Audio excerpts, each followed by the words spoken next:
Hi there, Deacon John Wilson here, Education Enrichment Director for West Angeles Church, here with the second in a series of I don't know how many y'all, you parents know how I am. And you said you want more of these interviews. I love doing them. Gives me a great excuse to talk to some very successful young people, uh, frankly, mostly Black, which doesn't hurt one bit. It's quite an encouragement. So I'm here with Laura. Laura, are you Banks-Ordone, but Yep. is that okay? Yep. Thanks for down. And she was on our program way back. Her sister's with us now, somewhere buried in the program. No, she's not buried. Um, and Laura has kind of interesting pathway. And so, Laura, let's just build up to it for everybody. Where'd you go to high school? How'd you find your college? Just kind of freelance on a bit, not too long, but you know what to do. Yep.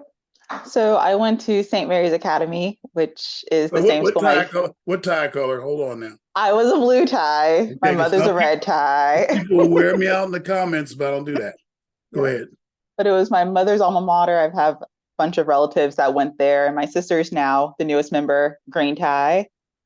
And well, finding my college path was pretty interesting, mainly because I've always had an affinity for the ocean. Initially, I wanted to go into oceanography, marine biology, but it wasn't until I took my engineering course, which the school provides, where I also found a passion for engineering. So I wanted to combine the two because I wanted to do what I loved, but also make a decent amount of money.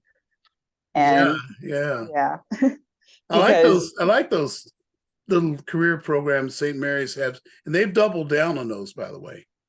I got a tour to school about a month ago, and they're really into that now. Go ahead. Yes. And that's one thing when I go back, I want to look at St. Mary's. I've heard a lot of the improvements they've done.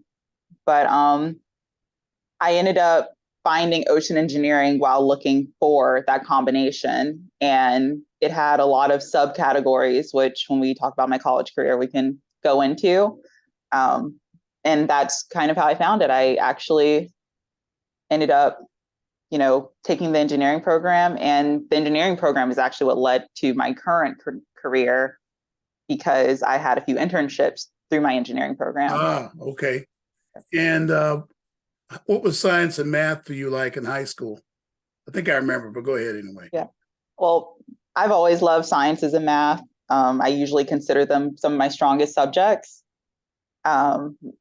Most specifically science. Math was definitely challenging for me, especially when I'm more of a objective thinker. I don't really try to fine tune a lot of things, which really does improve my analytical skills, but definitely not for nitpicking and really getting into that engineering brain, which took a bit more effort on the math sense. Go ahead. So I definitely did a bunch of tutoring on the side, and also watching videos like Khan Academy, YouTube. Nice. And what were some of the schools that you remember you were looking at, maybe 2 or 3, and then where'd you end up and how did it happen? Go ahead. Yes. So one thing about ocean engineering, there aren't many schools that offer the degree. I remember that. Yeah. And even if they do, it's usually not for undergraduates. So I looked at University of Texas, which has a program in Austin, but it's more shipbuilding focus, which wasn't what I was trying to go into, but it was a good option. There was also University of Rhode Island, Florida Atlantic University, which had a really good program as well within their physics department. There was also the Scripps Institute, which at the time, I believe it was kind of like a certificate / graduate program. So it wasn't really available for undergraduates as well. I also looked into University of Washington, Seattle. Oh yeah, because, something. Yeah, you would think so, but I actually went through their applied physics department, and they said that I could potentially combine a mechanical engineering degree with an oceanography degree. But they assumed that it would be a little too much on your plate, especially because of how course heavy engineering usually is. Well, they're right about that. So you ended up in Rhode Island. How'd that happen? Oh, what city in Rhode Island? Newport, Rhode Island. I thought so. So yeah, that's interesting. It's Newport. It's Newport, the Gilded Age. It's Yeah, Newport. Newport. So what made you pick? So that was primarily the reason you picked it for career reasons. Yeah, this might astound you. You are unusual in that way because usually it isn't totally the career that causes the pick. So you thought very, very deliberately about your career even then. Yeah. And you began to go through, how was it on campus? Talk about it. Yes. So specifically, URI is located in South Kingston, which is not on the island, which is Newport. But right. Moving in was definitely a bit of a social change. I'm now in an environment where I'm not usually the majority, or at least part of the majority, especially since I grew up SoCal. You have a lot of Latino and Black communities, and you have your Caucasian community, but it was definitely a culture shock to move to a whole different coast, different lingo. I would say certain things and they wouldn't know the gist behind it. So it was a lot of just adjusting on that end. In terms of, activities, I learned a few things. I joined a moonlight kayaking group because I'm moonlight kayaking, which was part of our sailing center, which is something I enjoyed. You could take sailing lessons. We had a horticulture club that I joined because I also love plants. I actually eventually want to get a certificate in botany. Nice. And they would take you out and we'd go foraging and learning about forestry without needing to, quote unquote, get the degree, which is another program they offered at the university. Wow. And so you got active on the campus. That was important, huh? Yes, getting active was extremely important. And I think as an engineer, this campus specifically made sure you're around other engineers. So we had engineering dorms. Oh, wow, okay. Yeah, engineering dorms. So there were 4 of them on campus. I was in Merrow, which there's 4, Merrow, Tucker, Hutcherson, and one that always escapes me. But I met most of my friends in the dorms. A few of my friends lived across, and within freshman year and somewhat sophomore year, they want you to stay on campus so you can create that connection, those connections. That's true. Yeah. So all the good geeks were together, huh? Yep. Sorry, I shouldn't have said that. That's all right. No, it's okay. Hey, we accept it. We know. Hey, I was a geek, so look, look at me. I'm one to talk. Yep. All right. So what do you do for now? What are you doing now? What's going on? That's what alums are. All my alums are always interested in that. What are you doing now? What am I doing now in terms of career or just in life? I'll get to that in a minute at the very end. Sounds good. Okay, sounds good. Career. Okay, so right now I work as an analyst for the Naval Undersea Warfare Center here in Newport, Rhode Island. Nice. Yes, it's absolutely amazing. That's a Navy base near there, right? Yes. So we actually have the Naval War College and That's right. Yeah, the Naval War College, which we can actually get a part-time degree at as well while we're working at. Wow. Yep. And by the way, very historic naval base, even back to, I'm sorry, I'm a history geek too. Oh, it's totally fine. And during the Revolutionary War, Washington went up there to meet with the French and devise their plan. I thought that was cool when I heard that. All right. So you work for the Fed ever since you got out, huh? Ever since you got out, good. Ever since I got out. Did they recruit you on the campus? No. Well, that's the funny thing. I was recruited off the campus. That's why I want to know. It's a mixture of a lot of events. Actually, starting back in high school, I mentioned an internship. So at the time, I don't believe they offer it anymore. And if they do, it's under a different name. They had something called the CAP program, Science Engineering Apprenticeship Program, which allowed high school students to work under different naval military bases in order to, learn different things, primarily in STEM. They did also have a business side to it as well for administration, for people interested in admin. I did that all throughout high school. And then in college, they also offer another programs, which is the Enrichment program. I was in that. It was a Naval Research, Naval Research Lab. I worked there for 4 summers and Yep. during Christmas holidays. Go ahead though. No, I definitely understand. Yeah, I did San Diego, which they changed the name, which I refuse. I still call it Spa War, which is Oh yeah, has it yeah, changed name? they changed the name. It keeps escaping me because I'm so attuned to the older name. And I also worked at the Corona base as well. Oh, okay. Yep. Yeah. And moved out here. I did the Enrichment program, which they don't allow you to start until you're a sophomore because that's when you start getting your engineering classes a bit Right. more. And That's right. That's right. yeah, you finish gen ed. They let me do And admin work my first summer as a freshman. Then the next year I was the engineering people. Go ahead. yep. And yeah, and it was my second internship there, which was during COVID that I got the offer to be hired.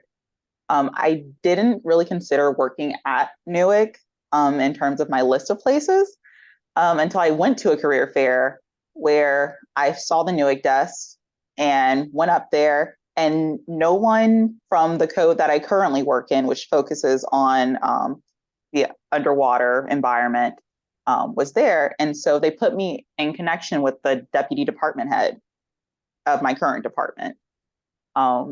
And I just used LinkedIn and sent him a message. And he was like, "Oh, well, I'm very interested in your career path. Keep me posted." Oh, nice. And so that was before my second I bet he internship. was interested. Yep. And yeah, was I was amazed that he even answered, because usually when they get sometimes when people get a position, they don't really answer you, but I was excited that he did. Oh yeah. Oh yeah. Like And sharp black female engineering. yeah. I think I hired one when I was working for the old Hughes Aircraft Company. They had me involved with helping them with recruiting. And I was visiting campuses for them. I said, "You gotta hire this one right here." So hey, I gotta ask you something, because Yeah.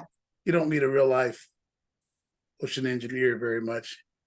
Give me your technical opinion, carefully if you have to, about those guys that went. I think about them all the time. That went to the Titanic, Yep. went down there. I know you followed it. Oh yeah, that was a big discussion. It was React to that any way you want for a few yeah. seconds. It was a very unfortunate situation that could have been avoided. How so? How so? Well, not even going into what I do, but Right. URI actually, if you are a big fan of ocean videos, you probably know of the Nautilus live ship Yes. streaming. So URI is where we do the videos from. We have we have a new vessel, which is now 150 feet, and we have Hercules, which is our underwater vehicle. This is why I'm asking you about this. Go ahead.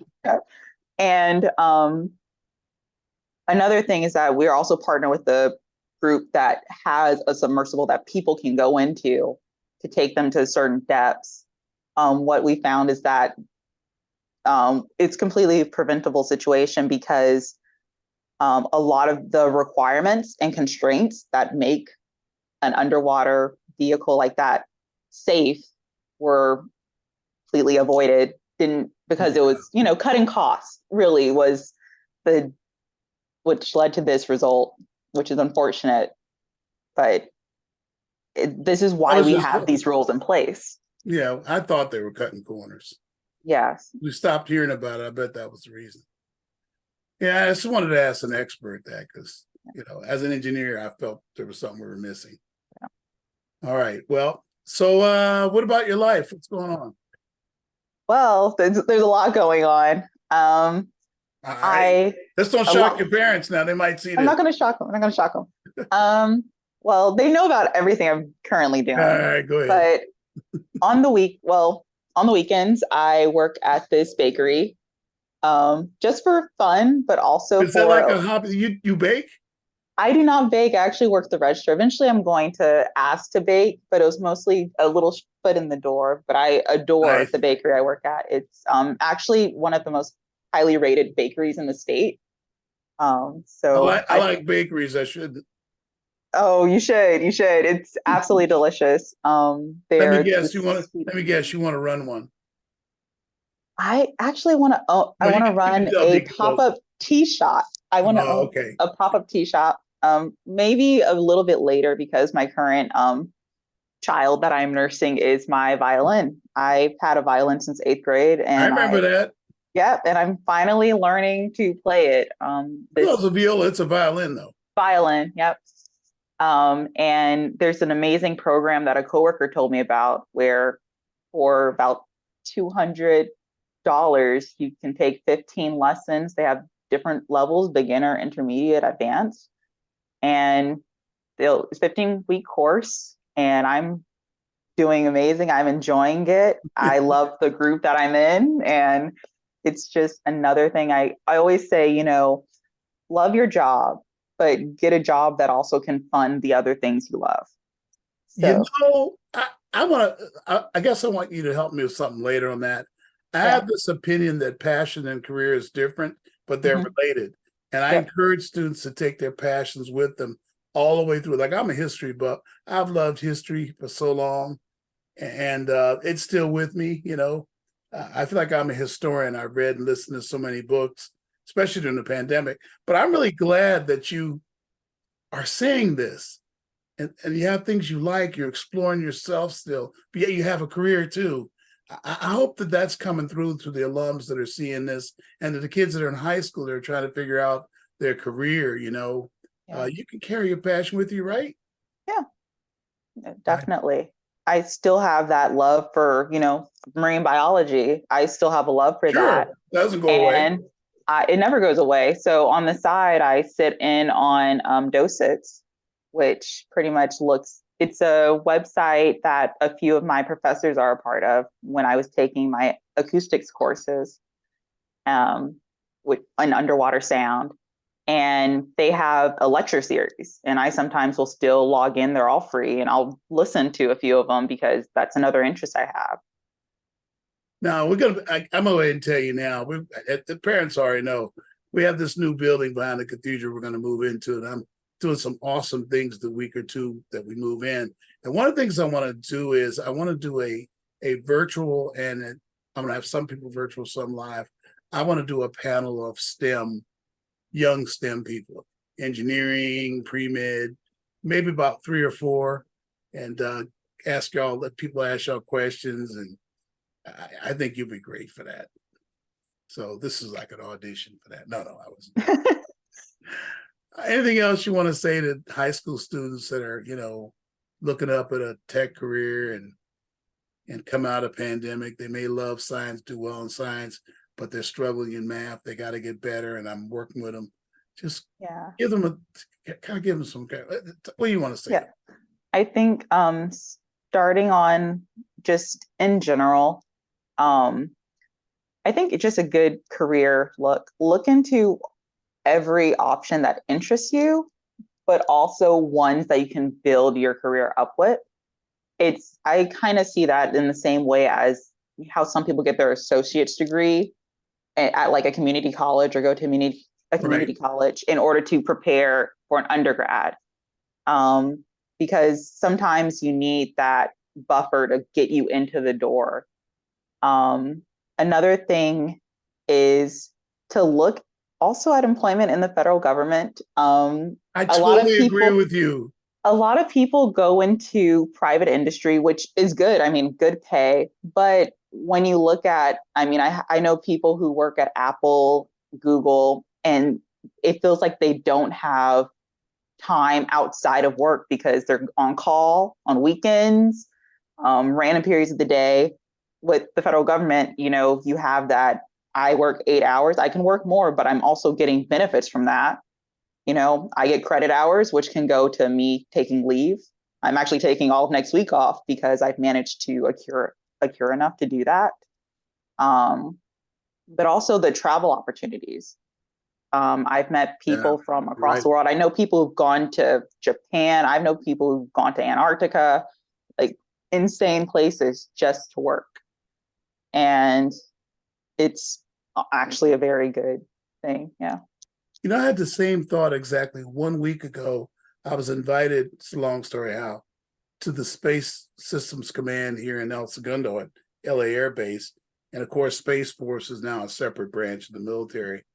And they do a lot of work with SpaceX and with the contractors, and realize that that's a pretty good job work for the feds coming out. And maybe students should go, maybe they might work there and go to private industry from the federal government. Yeah, that's also a very common thing. A lot of people will leave, come back either as contractors or just leave and have that job in the private industry. Right. Yeah. Wow, great point. Well, I really want to, thank you for doing this. I don't know, may you have many more interviews as a VIP, though. You're a VIP to us. You're one of our proudest tech graduates. And when I said I wanted to do these, I was talking to your mom. I said, I want to talk to her. I'd forgotten that sort of kept up like Pluto going around the sun. I kind of was knowing what you were doing here and there. And I wish you the very best, and we'll be calling on you again. And I want to ask God to bless your career and soar high and higher and higher. Just keep on going. Thank you. If you ever visit out here, just let me know, because I would love to capitalize on it. Actually, having meet some. Well, I mean, I am visiting soon. I won't say it while we're recording, but I am visiting soon, and I'll let you know. Yeah, or let one of your people know in your family. Oh yeah, I'll let my people know. They know when I'm visiting. I'm surprised they haven't told you. Hey, did you crack up when I had one of my people set up the interview? I got too busy. That's why I had to do it. Yeah. No, I was looking at it. I was like, okay. Because I was already busy too. I was like, I squeezed you guys in. And I was like, oh, now I can do my other stuff. Well, I'm glad you did it. Thanks so very much.